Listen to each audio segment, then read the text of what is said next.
Okay, good morning, students.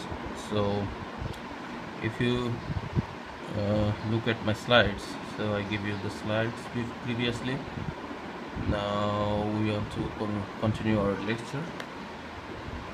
The first of all, we want to understand this slide.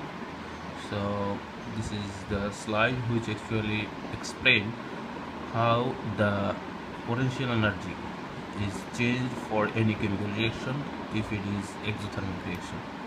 Now if you look at this curve, then you will find out that there is a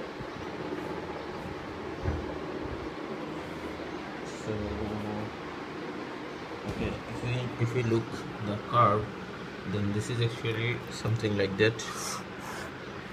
Okay, so like that. So we say this is the internal energy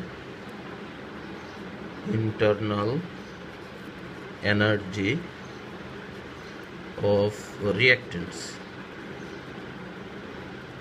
and this is the internal energy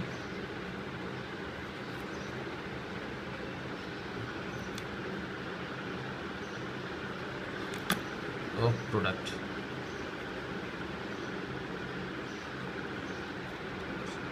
Now if we consider like that this part, this is called the top of the figure, it is called the,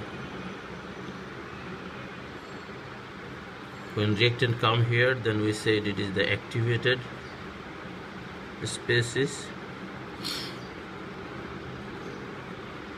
and it is necessary to get activated for the reactant to convert it into the product. Okay, this is products, reactants, and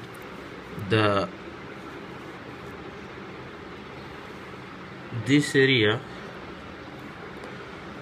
it defined that you look, this is the energy of the reactant, internal energy, and this is the energy required to be activated. So the difference between their border line to the upper line is known as activation energy for any reactant. It is known as EA, or activation energy.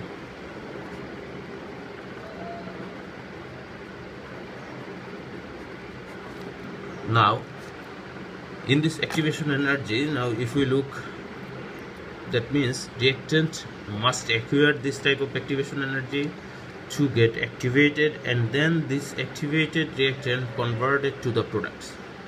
Now in this reaction, we say that the internal energy of the reactant and internal energy of the product is different, and product's energy is lower than the reactant. Now if the energy of the product is lower than the reactant, then we call this, like, if the internal energy of the, like, we can say the reactant is greater than the internal energy of product, then we can say this reaction is a exothermic reaction.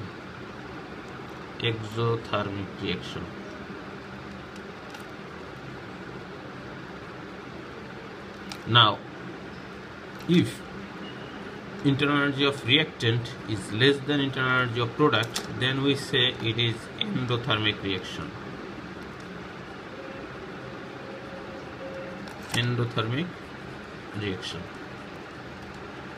Now in case of exothermic reaction, it is again, for the exothermic reaction,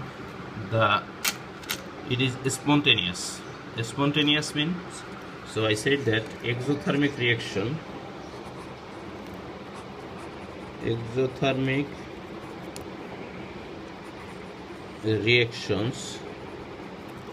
are spontaneous.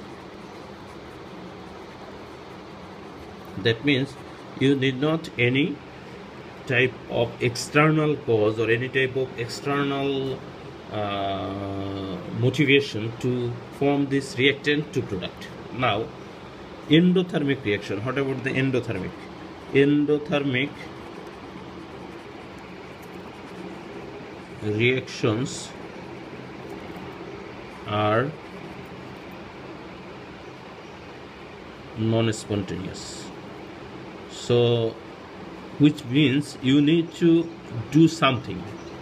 Maybe you need to add some heat, maybe you need to give some sound, maybe you need to do anything to make these reactions happening. So if we want to convert this reactant to product, we need to do something, and in this case the potential energy curve will be like that. So it is actually little bit different from the previous one. This is the product and this is the reactant,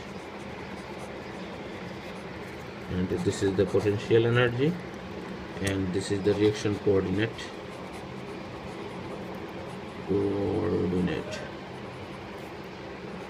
Now look at this again. So this is all. Now we say that the endothermic reactions need some type of enhancement to occur. Now if this is a very high activation energy to achieve, so there is some alternative way in chemistry or biochemistry to achieve this activation energy. Those who has the ability to show this alternative path to the reactions to follow, convert the reactant to product, are known as catalysts. Now that means if we use the catalyst, then this curve will be different in loop, like maybe this type, okay, or this one may be this like this, okay. So that means we need not to achieve that much activation energy due to using a catalyst. Now what is catalyst? I think you all know that the catalyst is the substance or the chemical or the, it could be the metal, it could be the non-metal, it could be the compound, which basically help the reaction to be proceed towards the product direction with an alternative route, and this route is less energy consumable than the original route. So we can say that the catalyst is just a helper which will help you to achieve your goal without doing any type of heavy work or which is not possible for you. Now if we look at the catalytic reactions,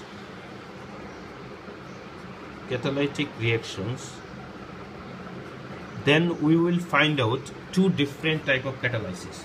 One is homogeneous.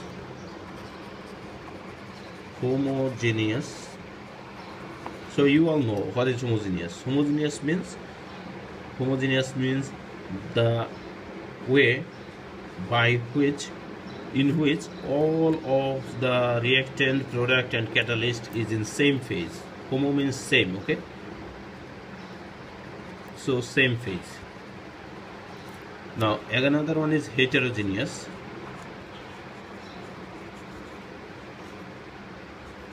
Now we know that heterogeneous means different, hetero atom, different atom. So heterogeneous means the phase of reactant, product and the catalyst will not be same. Now this is the homolytic catalysis and homogeneous catalysis and heterogeneous catalysis. So this is all about the catalysis, and if any reaction is catalyzed, then this is known as the process of the activities of the catalyst is known as catalysis. Now the enzyme, what is enzyme? So if we consider about, we all know nitrogen plus hydrogen, it converted to ammonia, And in this reaction, this is a heterogeneous catalysis occur. Iron is basically used as a catalyst. Now this is the inorganic catalyst. Now what about the biological system? If we consider that carbon dioxide combined with water to give us glucose and oxygen, this is also catalyzed by chlorophyll. Now this catalysis is inorganic catalysis, and this catalysis is a biochemical catalysis reaction. The catalyst which act as a biochemical, which has the ability to enhance the biochemical reactions, is known as enzymes. They are basically the proteins, and they have any other component, and also sometimes they contain some metal. We will talk about that later. So the total concept of this lecture is what is enzyme and why enzyme catalysis is necessary, why catalysis is necessary, what is activation energy, what is potential energy, what is internal energy of the reactant. So that means if we finalize, the enzyme or the catalyst has the ability to achieve the goal of the reactants with a alternative route which is easier than the normal route, which has the low energy than the normal route. So this is basically the enzyme catalysis and enzymes and their activities, how they act on our body. Okay, now we will go to another lecture.